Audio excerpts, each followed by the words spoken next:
The morning sun cast long shadows across the marble courtyard of the royal palace as Captain James Mitchell adjusted his ceremonial uniform one final time. The gold braiding on his red jacket caught the early light, and his black boots reflected the pristine stones beneath his feet. Today marked his 15th year serving as a royal guard, a position that had consumed his entire adult life and shaped every fiber of his being. James had never imagined himself in this role when he was growing up in the small countryside village of Millbrook. His father worked as a blacksmith, his hands permanently stained with coal dust, and his back bent from years of heavy labor. The family lived modestly in a two-room cottage where the scent of his mother's bread mixed with the metallic tang of iron from the forge next door. Money was always tight, and opportunities seemed as distant as the palace towers that could barely be seen on the horizon. Everything changed when James turned 18. The Royal Guard recruitment officers came through their village, searching for young men of exceptional character and physical fitness. James had been helping his father at the forge when the officers approached, their uniforms immaculate and their bearing commanding respect. They watched him lift heavy iron bars and observed how he carried himself with natural dignity despite his humble circumstances. "Young man," the senior officer had said, his voice carrying the weight of authority, "have you ever considered serving your country in a higher capacity?" The question had struck James like lightning. He had always felt there was something more waiting for him beyond the village boundaries, but he had never dared to voice such dreams. His parents, though worried about losing their only son, recognized the incredible opportunity. After tearful discussions and sleepless nights, they gave their blessing for James to join the Royal Guard training program. The training had been brutal beyond anything James could have imagined. Physical conditioning began before dawn each day, with recruits running through muddy obstacle courses while instructors shouted commands. They learned combat techniques, ceremonial protocols, and the intricate details of palace security. Many recruits dropped out within the first month, unable to handle the demanding schedule and exacting standards. James persevered through sheer determination and an unwavering sense of duty that seemed to flow through his veins. He excelled at marksmanship, demonstrated exceptional tactical thinking, and showed natural leadership qualities that impressed his instructors.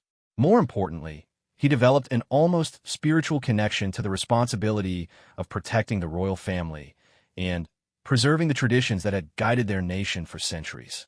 During his third month of training, James experienced the moment that would define his entire career.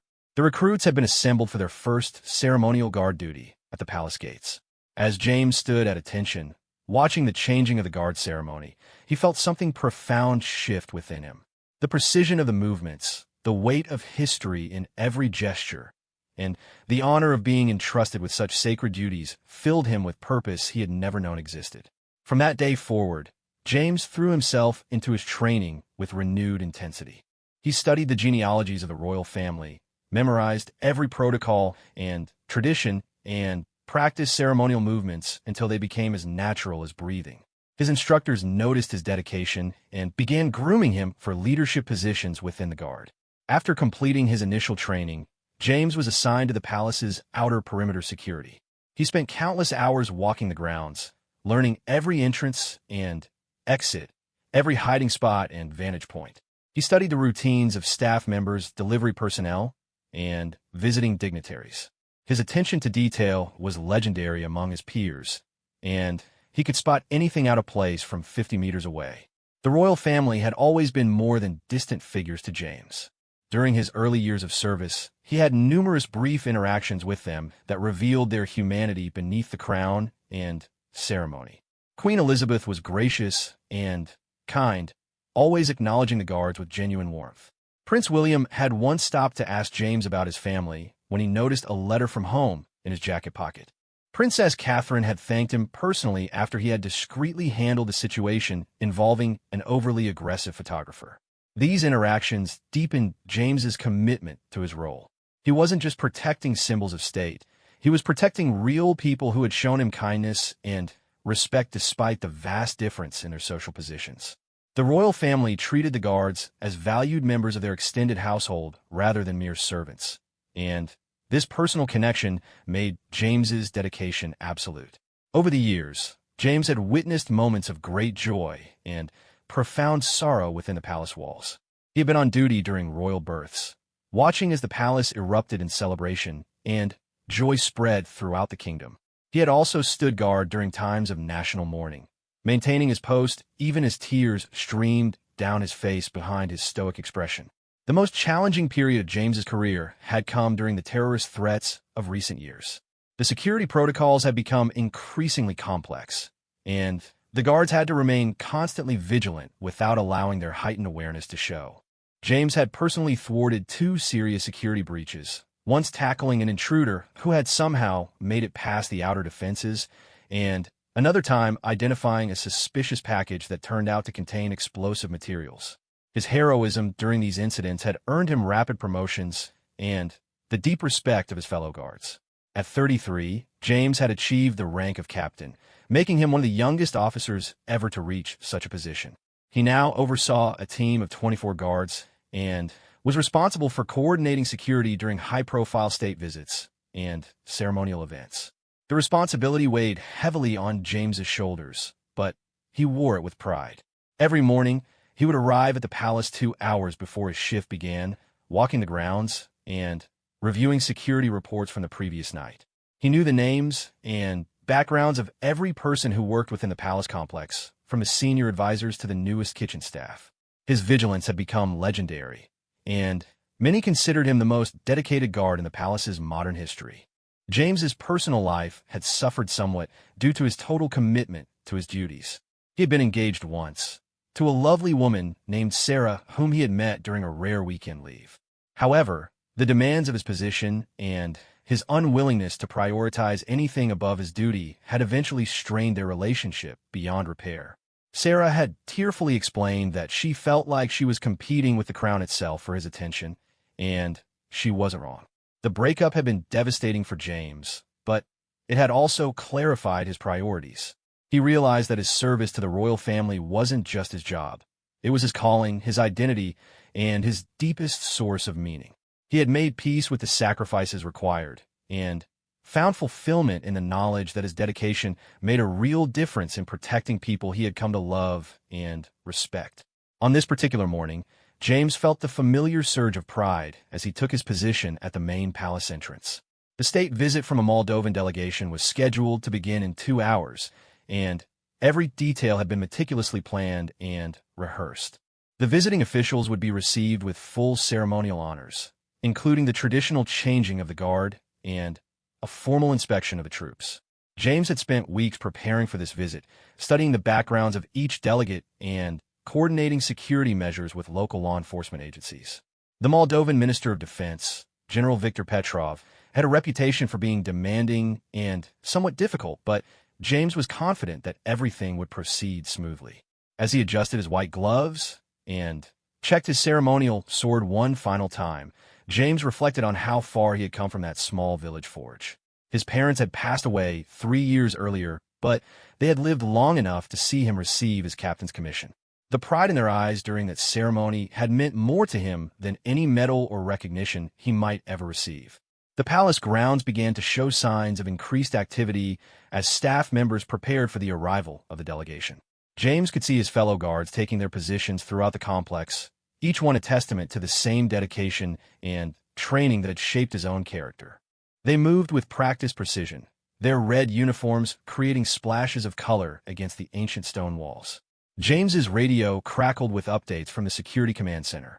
The Moldovan convoy had left their hotel and was proceeding toward the palace according to schedule. Everything was unfolding exactly as planned, and James felt the familiar calm that came with thorough preparation and complete confidence in his team's abilities. Little did he know that in less than 2 hours, his entire understanding of duty, honor, and respect would be tested in a way that would shock not only the visiting delegation, but also create ripples that would reach the highest levels of both governments. The morning that had begun like so many others was about to become a defining moment that would be remembered and discussed for years to come. The black limousines rolled through the palace gates precisely at 10 o'clock, their polished surfaces reflecting the morning sunlight like mirrors. James stood at attention with his fellow guards, watching as the Moldovan delegation emerged from their vehicles with the practiced movements of seasoned diplomats. The visitors wore their formal military uniforms adorned with ribbons and medals that caught the light as they moved toward the reception area. General Viktor Petrov stepped out of the lead vehicle, and James immediately understood why this man had earned his reputation for being formidable. Tall and broad-shouldered, with steel-gray hair and piercing blue eyes, Petrov carried himself with the unmistakable bearing of someone accustomed to absolute authority. His uniform was immaculate, decorated with numerous military honors that spoke to a distinguished career spanning several decades. Beside General Petrov walked Colonel Alexander Bogdan, a younger man whose nervous energy contrasted sharply with his superior's commanding presence. Colonel Bogdan's eyes darted constantly around the palace grounds, taking in every detail with the intensity of someone either genuinely impressed or looking for potential weaknesses. James made a mental note to keep a closer watch on the colonel throughout the visit. The third member of the delegation was Major Elena Vasquez, a striking woman in her early 40s whose crisp uniform and confident posture suggested she had worked twice as hard as her male colleagues to reach her current position. James had read her file during his preparation and knew she was considered one of Moldova's most brilliant military strategists, despite facing significant gender-based obstacles throughout her career. As the delegation approached the palace entrance, James executed the ceremonial greeting with flawless precision. He and his guards performed the traditional honor guard sequence, their movements synchronized perfectly after countless hours of practice.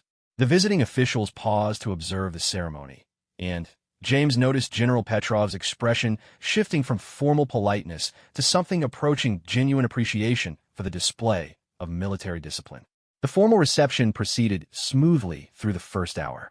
The Moldovan delegation was escorted through the staterooms, where they admired the historical artifacts and paintings that told the story of centuries of royal history. James maintained his position at a respectful distance, close enough to respond to any security concerns while remaining unobtrusive enough not to interfere with the diplomatic proceedings. During the tour, James observed the interaction between the delegation members and their royal hosts. Prince William conducted himself with the perfect balance of warmth and formality that had made him such an effective representative of the crown. He engaged each visitor with genuine interest in their country and their military traditions, asking thoughtful questions that demonstrated his preparation for the meeting. General Petrov seemed particularly impressed by the prince's knowledge of Moldovan military history, especially regarding their role in regional peacekeeping operations. The conversation flowed naturally from military matters to broader discussions of international cooperation and shared security concerns. James could see the diplomatic wheels turning as relationships were being built that might prove crucial in future negotiations. Colonel Bogdan remained somewhat aloof during these exchanges, though James noticed him paying particular attention to the security arrangements and guard rotations. This behavior wasn't necessarily concerning, as military officers often observed such details out of professional curiosity, but James made sure to subtly adjust his position to maintain better visual contact with the colonel throughout the tour. Major Vasquez proved to be an engaging conversationalist, discussing both military strategy and the cultural exchanges that could benefit both nations. Her insights into regional security challenges impressed the royal staff, and James could see why she had earned such respect within Moldovan military circles despite the obstacles she had faced as a woman in a traditionally male-dominated field. The morning's highlight was scheduled to be a formal inspection of the Royal Guard, an honor traditionally reserved for visiting heads of state and senior military officials. James had prepared his men extensively for this moment, knowing that their performance would reflect not only on their own professionalism, but also on the respect being shown to their guests. As the group moved toward the parade ground where the inspection would take place, James felt the familiar surge of pride that came with showcasing the Guard's capabilities. His men had trained for weeks to ensure that every movement, every uniform detail, and every ceremonial element would be executed flawlessly. This was their moment to demonstrate the excellence that had made the Royal Guard legendary throughout the world. The inspection formation was drawn up with mathematical precision on the palace's main courtyard. 24 guards stood in perfect ranks, their red uniforms creating a striking display against the ancient stone backdrop. Each man had been selected not only for his physical capabilities and character, but also for his ability to represent the very best traditions of military service. James positioned himself at the right of the formation, ready to escort the visiting officials through the inspection process. General Petrov approached with obvious anticipation, his experienced eye already evaluating the guard's bearing and equipment. The general's own military background gave him deep appreciation for the level of training and dedication required to achieve such uniformity and precision. Prince William made the formal introductions, explaining the history and traditions of the Royal Guard while highlighting their role in both ceremonial functions and practical security operations. He spoke with genuine pride about the men who had chosen to dedicate their lives to royal service, emphasizing the high standards and rigorous selection process that made membership in the Guard such a distinguished honor. As the inspection began, James called his men to attention with a command that echoed across the courtyard. The guards responded with the instantaneous precision that had become their trademark, moving as a single unit with movements so synchronized they seemed almost supernatural. General Petrov nodded approvingly, recognizing the countless hours of training that had produced such perfection.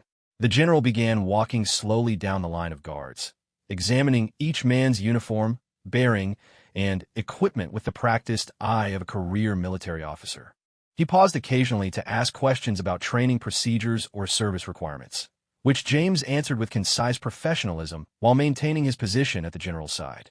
Everything proceeded perfectly through the first half of the inspection. General Petrov expressed genuine admiration for the guards' discipline and the obvious pride they took in their service. He commented favorably on their physical fitness, the condition of their equipment, and the attention to detail evident in every aspect of their presentation. Colonel Bogdan followed a few steps behind, taking notes and occasionally photographing specific elements of the ceremony with a small digital camera. His behavior remained within acceptable bounds, though James continued to monitor his movements carefully. Major Vasquez walked alongside Prince William, engaging in quiet conversation about the historical significance of the various ceremonial elements they were observing. As they reached the midpoint of the formation, something in the atmosphere began to shift. James noticed Colonel Bogdan's demeanor becoming more assertive, his questions more pointed, and his tone subtly more challenging. The change was so gradual that the other participants seemed unaware of it, but James's finely tuned instincts detected the alteration immediately. The colonel began asking increasingly detailed questions about security procedures, guard rotations, and response protocols. While such curiosity wasn't entirely inappropriate for a visiting military officer, something in his manner suggested motivations beyond mere professional interest. James found himself growing more watchful, ready to intervene if the situation required it. General Petrov remained focused on the ceremonial aspects of the inspection, seemingly oblivious to his subordinates' changing behavior. The general's genuine appreciation for military tradition appeared to keep him engaged with the pageantry and protocol rather than the more sensitive operational details that were capturing Colonel Bogdan's attention. As they approached the end of the formation, James sensed that the morning's smooth progression was about to encounter its first significant challenge. Colonel Bogdan's increasingly assertive behavior suggested that he was building towards some kind of confrontation or demand that could potentially disrupt the carefully orchestrated diplomatic proceedings. James's training had prepared him for many different types of security threats, but managing a situation involving a visiting military officer who might be overstepping diplomatic boundaries required a delicate balance of firmness and respect. He would need to protect the integrity of the ceremony while avoiding any action that could be interpreted as insulting to the Moldovan delegation. The next few minutes would test everything James had learned about duty, protocol, and the complex art of maintaining both security and diplomacy in a single moment of truth. As the inspection ceremony neared its conclusion, Colonel Bogdan suddenly stepped forward, separating himself from the main group with a movement so abrupt that it caught everyone off guard. His previous subtle assertiveness transformed into something far more confrontational as he positioned himself directly in front of James with an expression of unmistakable challenge. "Captain," the colonel announced in heavily accented English, his voice carrying across the courtyard with an authority that seemed calculated to draw attention. "As a representative of the Moldovan military forces and a colonel in active service, I demand that you and your guards render proper military honors to my rank immediately." The words hung in the air like a thunderclap, creating a moment of stunned silence that seemed to freeze everyone in place. James felt his heart rate accelerate slightly, but his expression remained completely neutral as years of training kicked in automatically. This was precisely the kind of unexpected challenge that separated truly professional guards from those who merely looked the part. General Petrov's head snapped toward his subordinate with an expression of shock and growing anger. It was clear that Colonel Bogdan's demand had not been discussed or authorized, and the general's face reddened as he realized the diplomatic disaster that was unfolding before his eyes. Major Vasquez looked equally stunned, her professional composure wavering as she tried to process what her colleague had just done. Prince William maintained his diplomatic smile, but James could see the tension in the prince's posture as he recognized the delicate situation that had just erupted. The prince's eyes met James's briefly, a silent communication that conveyed both support and trust in the captain's ability to handle the crisis appropriately. James took a measured breath before responding, his voice calm and clear despite the pressure of the moment. Colonel Bogdan, with respect, the Royal Guard renders honors according to established protocol and tradition.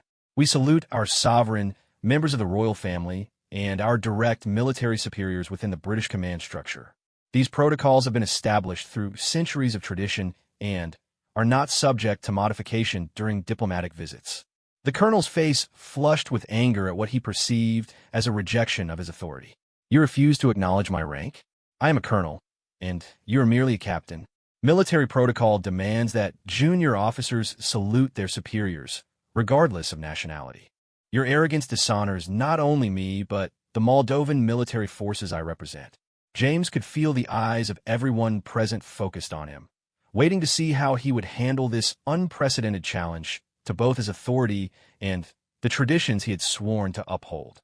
The weight of 15 years of service, countless hours of training, and his absolute dedication to duty crystallized into this single moment of truth. Sir, James replied with respectful firmness, I understand and respect your rank within the Moldovan military.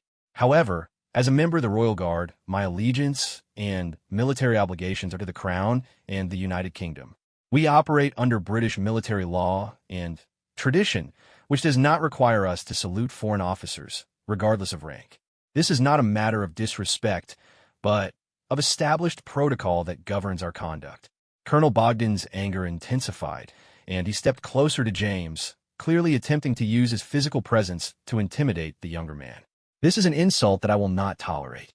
You will order your guards to present arms and render proper honors, or I will consider this a deliberate diplomatic slight that will be reported to the highest levels of my government. The tension in the courtyard was now palpable, with staff members and other guards watching the confrontation unfold with growing concern.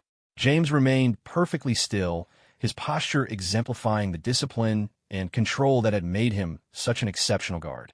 He could feel the weight of history and tradition behind him, strengthening his resolve to maintain the integrity of his position.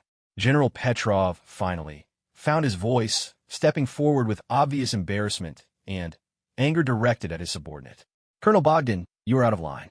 This behavior is unacceptable and unauthorized. You will step back immediately and apologize for this breach of diplomatic protocol. But Colonel Bogdan seemed determined to press his confrontation to its conclusion, apparently believing that he could force the situation to his advantage through sheer aggression. General, with respect, this is a matter of military honor. These British guards must acknowledge proper military hierarchy, or our delegation loses face in front of their royal family. James recognized that the situation was rapidly spiraling beyond diplomatic embarrassment toward a potential international incident. His response would need to be carefully calibrated to defuse the tension while maintaining the principles he had sworn to uphold. The knowledge that his words and actions would likely be scrutinized by officials in both governments added gravity to an already weighty moment.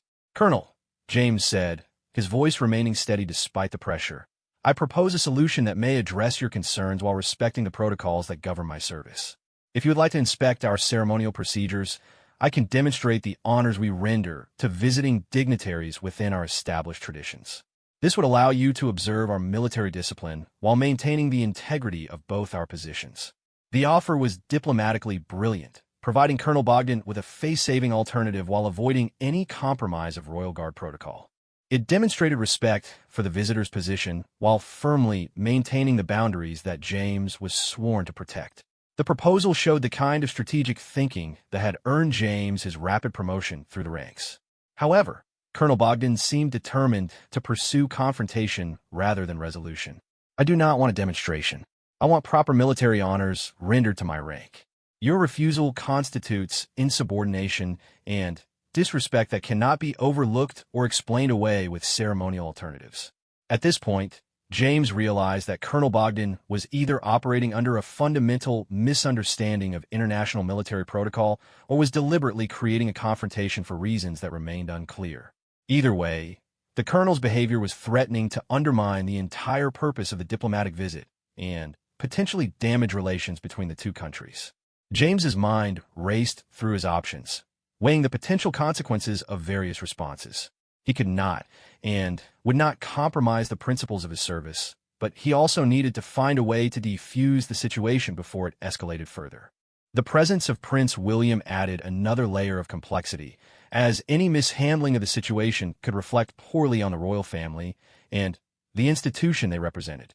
Major Vasquez stepped forward, clearly uncomfortable with her colleague's behavior and apparently attempting to mediate the increasingly volatile situation. "Perhaps we could discuss this matter privately," she suggested diplomatically. "There may be cultural differences in protocol that could be clarified through conversation rather than confrontation." But Colonel Bogdan waved off her intervention with obvious irritation. "There is nothing to discuss privately. This is a simple matter of military courtesy that should be resolved immediately. The captain will order his guards to salute, or this visit will end with a formal complaint about British arrogance and disrespect." James felt the full weight of the moment settling on his shoulders. 15 years of dedicated service had led to this confrontation, where his understanding of duty, honor, and tradition would be tested in ways he had never imagined. The outcome would not only affect his own career, but could potentially impact diplomatic relations between two allied nations. The courtyard remained silent, except for the distant sounds of London traffic and the subtle whisper of wine through the palace gardens. Everyone present seemed to understand that they were witnessing a moment that would be remembered and discussed for years to come, regardless of how it ultimately resolved. James stood perfectly still for what felt like an eternity, his mind processing not only Colonel Bogdan's demand, but also the broader implications of this moment for everyone involved. The silence stretched across the courtyard as he made a decision that would define not only his career, but also his understanding of what true honor meant in service to something greater than oneself. When James finally spoke, his voice carried a quiet authority that seemed to emanate from his very core. "Colonel Bogdan, I understand your position, and I respect the uniform you wear and the nation you serve. However, I must respectfully decline your demand. As a member of the Royal Guard, I have taken an oath that transcends personal comfort or diplomatic convenience. That oath binds me to traditions and protocols that have been earned through centuries of service and sacrifice by men who came before me." The captain paused, his gaze never wavering from Colonel Bogdan's face, before continuing with even greater conviction. "These traditions are not arbitrary rules that can be modified for convenience. They represent the sacred trust placed in us by the Crown and the British people. To compromise them would dishonor not only my uniform, but also every guard who has ever stood this post and believed in something greater than themselves." Colonel Bogdan's face contorted with rage at what he perceived as a final insult. "You dare to lecture me about honor while refusing to show basic military courtesy? Your arrogance is beyond belief. I demand to speak with your superior officer immediately. This insult will not stand unanswered." At that moment, something unexpected happened that would forever change how everyone present viewed the situation. From behind James, the sound of approaching footsteps could be heard crossing the courtyard with measured precision. The guards, trained to recognize every sound within the palace grounds, immediately understood who was approaching even before the figure came into view. Queen Elizabeth herself emerged from the palace entrance, accompanied by her senior equerry and walking with a dignified bearing that had made her one of the most respected monarchs in British history. Her presence transformed the entire atmosphere of the confrontation, adding a gravitas that made everyone suddenly aware of the historical significance of what was unfolding. The queen had been observing the situation from a palace window and had chosen to intervene personally, a decision that spoke volumes about her concern for both diplomatic relations and the welfare of her guards. Her appearance in the courtyard was unprecedented during such a confrontation, and everyone present understood that they were witnessing something that might never happen again. "Your Majesty," Prince William said, moving immediately to greet his grandmother with obvious relief at her arrival. The tension in the courtyard shifted as everyone recognized that the situation had moved beyond a simple protocol dispute to something that required the highest level of intervention. Queen Elizabeth acknowledged her grandson with a brief nod before turning her attention to the visiting delegation. General Petrov immediately stepped forward, his embarrassment at his subordinate's behavior evident in every line of his posture. Major Vasquez also moved to stand at attention, recognizing the extraordinary honor of meeting the Queen under any circumstances, even these difficult ones. Colonel Bogdan found himself in the unprecedented position of facing the British monarch while in the middle of a confrontation with one of her personal guards. The reality of the situation seemed to penetrate his anger for the first time, and some of his aggressive posture wavered as he recognized the magnitude of the moment. "General Petrov," the Queen said in her clear, authoritative voice, "I understand there has been some confusion regarding military protocol during your visit. I hope we can clarify any misunderstandings and ensure that your delegation feels properly welcomed and respected." General Petrov stepped forward with obvious distress. "Your Majesty, I must apologize profusely for this situation. Colonel Bogdan's behavior does not represent the views or intentions of the Moldovan military or our government. I am deeply embarrassed that our visit has been marred by this unfortunate misunderstanding." The Queen's response demonstrated the diplomatic skill that had served her through decades of international relations. "General, there is no need for apology between allies. Military traditions can sometimes appear confusing to those unfamiliar with specific protocols. Perhaps this situation can serve as an opportunity for greater understanding between our forces."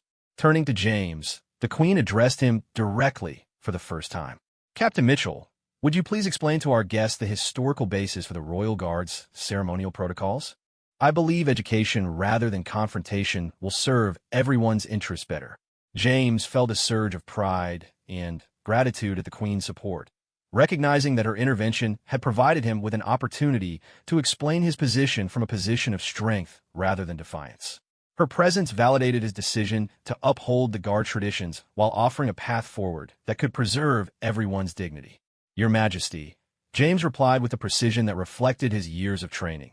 "The Royal Guard's ceremonial protocols date back over 350 years to the restoration of the monarchy under King Charles II.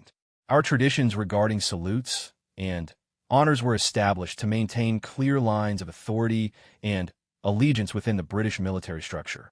He continued, his voice gaining strength as he explained the principles he had devoted his life to upholding. "We salute our sovereign, members of the royal family, and our direct superiors within the British command structure. This protocol ensures that our allegiance remains clear and undivided, which is essential for maintaining the security and integrity of our service." Colonel Bogdan attempted to interject, but General Petrov silenced him with a sharp look that made clear the general's displeasure with his subordinates' continued defiance. The Queen's presence had shifted the dynamic completely, making any further confrontation not only inappropriate but potentially career-ending for the colonel. The Queen nodded approvingly at James's explanation before addressing the broader group. "The traditions Captain Mitchell describes have served our nation well through centuries of change and challenge. They represent not arrogance or disrespect, but rather a commitment to principles that transcend personal convenience or contemporary diplomatic considerations."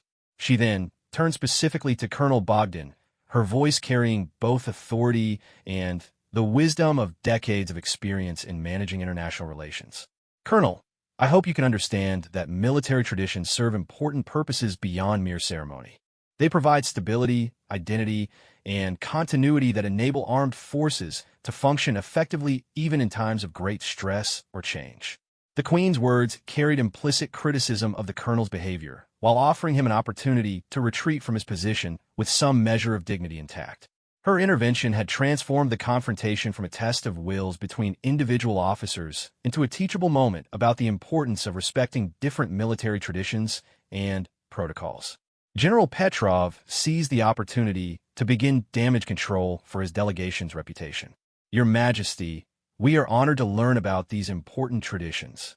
The Moldovan military has its own protocols that we hold sacred, and we should have been more sensitive to the fact that other nations maintain equally important customs. Major Vasquez added her voice to the general's diplomatic recovery effort.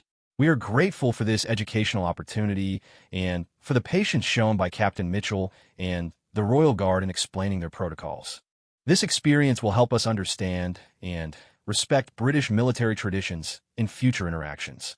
Colonel Bogdan found himself completely isolated in his position, facing disapproval from his own superior officers, as well as the combined diplomatic pressure of the royal family and British military establishment. The intervention of the Queen had made his continued defiance impossible without committing career suicide and potentially damaging his country's international relationships. The situation had reached a turning point where resolution was possible, but the ultimate outcome would depend on whether all parties could find a face-saving path forward that preserved both military honor and diplomatic relationships. The next few moments would determine whether this confrontation would be remembered as a diplomatic crisis or as an example of how different military traditions could coexist with mutual respect and understanding. The tension that had gripped the palace courtyard began to dissolve as Queen Elizabeth's presence and wisdom guided the situation toward resolution. Colonel Bogdan, faced with the impossible position of continuing his confrontation in front of the British monarch and his own disapproving superiors, finally began to grasp the magnitude of his error in judgment. Your Majesty, Colonel Bogdan said, his voice noticeably subdued as the reality of his situation penetrated his earlier anger. I offer my sincere apologies for any misunderstanding that may have occurred during our visit. Perhaps I misinterpreted the nature of military protocol during international diplomatic exchanges. The Queen accepted his words with the gracious dignity that had characterized her reign, recognizing his attempt to find a face-saving exit from the confrontation he had created. Colonel, military service requires us all to learn continuously about different traditions and customs. Today has been a valuable learning experience for everyone involved. James felt a profound sense of vindication as he watched the situation resolve in a way that preserved both his principles and the diplomatic relationship between the two nations. The Queen's intervention had not only supported his decision, but had transformed the entire incident into an educational opportunity rather than a source of lasting conflict. General Petrov stepped forward, clearly eager to restore his delegation's reputation after his subordinates' embarrassing behavior. Your Majesty, Captain Mitchell, I want to express my personal admiration for the discipline and professionalism displayed by the Royal Guard today. The captain's commitment to his duties and traditions, even under pressure, demonstrates the highest qualities of military service. The general's words carried special weight, coming from a seasoned military officer who understood the difficulty of maintaining principles in challenging circumstances. His public acknowledgement of James's conduct served to validate the captain's decisions and transform what could have been seen as defiance into recognition of exemplary service. Major Vasquez added her voice to the praise, addressing James directly with evident respect. Captain Mitchell, your explanation of Royal Guard traditions has been enlightening. The dedication you and your guard show to your duties is impressive and worthy of admiration from military professionals everywhere. James accepted their words with appropriate humility while feeling internally grateful for the turn of events. The confrontation that had threatened to end his career had instead become an opportunity to demonstrate the values that had guided his entire adult life. The support of the Queen and the eventual recognition from the visiting officers validated his unwavering commitment to duty. Queen Elizabeth then addressed the broader group with the diplomatic skill that had served her through decades of international relations. I believe this morning has demonstrated something important about the nature of military service and international friendship. True respect comes not from forced gestures, but from understanding and appreciating the principles that guide different traditions. She continued, her words carrying the weight of historical perspective and personal experience. Captain Mitchell and his guards represent the finest traditions of British military service. Their commitment to duty, honor, and loyalty has protected this realm through changing times while maintaining the values that define us as a nation. The Queen's endorsement of James's conduct sent ripples of satisfaction through the assembled royal guards, who had watched their captain face an unprecedented challenge with the courage and integrity that exemplified their shared values. They stood even straighter, if possible, as they basked in the recognition of their service and traditions. Prince William seized the opportunity to redirect the visit toward more positive interactions. Perhaps we could continue our tour with a visit to the Guards' training facilities, where our guests can observe some of the preparation that produces such exemplary discipline and dedication. The suggestion provided a natural transition away from the confrontation, while offering the Moldovan delegation an opportunity to observe and appreciate the extensive training that created the Royal Guard's legendary capabilities.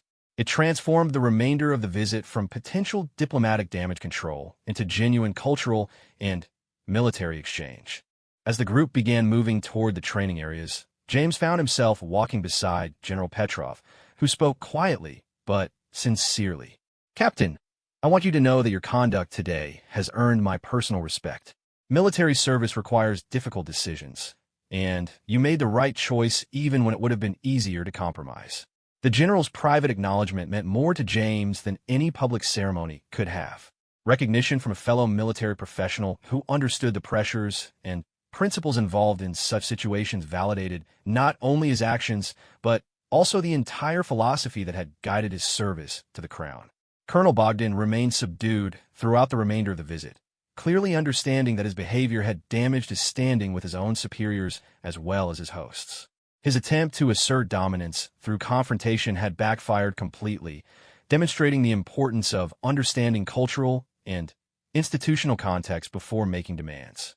The training facility tour proved to be a tremendous success, with the Moldovan officers expressing genuine admiration for the rigorous preparation that produced the Royal Guard's exceptional capabilities. They observed combat training, ceremonial drill practice, and security simulations that showcased the comprehensive nature of Guard training and preparation. Major Vasquez was particularly impressed by the physical conditioning requirements and the academic study of history, protocol, and international relations that complemented the Guard's military training. She commented that the holistic approach to Guard development created soldiers who were not only physically capable, but also intellectually prepared for the complex challenges of modern security service. As the visit concluded, General Petrov requested a private moment with James to express his final thoughts on the morning's events. "Captain Mitchell," he said earnestly, "what happened today could have ended badly for everyone involved. Your principled stand, combined with your Queen's wisdom, turned a potential disaster into an opportunity for greater understanding." The general continued, his respect evident in his tone and manner. "I want you to know that your actions today will be reported to my government as an example of the highest traditions of military service. Your refusal to compromise your principles under pressure demonstrates the kind of character that makes military partnerships between our nations possible." James felt deeply moved by the general's words, recognizing that the morning's ordeal had ultimately strengthened rather than damaged the diplomatic relationship the visit was meant to foster. The confrontation that had seemed so threatening just hours earlier had become a foundation for greater mutual respect and understanding. As the Moldovan delegation prepared to depart, Queen Elizabeth made one final gesture that would be remembered long after the day's event had passed into history. She personally thanked each member of the Royal Guard for their service, acknowledging their dedication and professionalism in maintaining the highest standards even under unprecedented pressure. When she reached James, the Queen paused for a moment longer than protocol required. "Captain Mitchell," she said with unmistakable warmth and pride, "you have exemplified the finest qualities of military service today. Your dedication to duty and principle honors not only your uniform, but also the institution you serve and the nation you protect." James felt tears threatening to form in his eyes as he absorbed the full impact of the Queen's words. 15 years of dedicated service had led to this moment of recognition and validation from the sovereign he had sworn to protect. No medal or promotion could have meant more than this personal acknowledgement of his commitment and character. As the day ended and James returned to his regular duties, he reflected on the morning's extraordinary events. What had begun as a routine diplomatic visit had become a defining moment that tested everything he believed about duty, honor, and service. The confrontation that had threatened to destroy his career had instead become the foundation for even deeper commitment to the principles that had guided his entire adult life. The story of the foreign officer who demanded a salute and the Royal Guard's response would be told and retold throughout military circles in both nations. It became an example of how principled leadership, institutional wisdom, and mutual respect could transform potential conflict into opportunities for greater understanding and cooperation. Years later, James would look back on this day as the moment when he truly understood the deeper meaning of his service. It was not just about following orders or maintaining traditions, but about representing values and principles that transcended personal convenience or temporary pressures. His unwavering stand had proved that some things were indeed worth defending, regardless of the personal cost or the pressure to compromise. The morning that had begun like so many others had become a testament to the enduring power of duty, honor, and loyalty when upheld by individuals willing to sacrifice personal comfort for principles greater than themselves. It was a reminder that true military service meant being prepared to stand for what was right, even when standing alone seemed to be the only option available.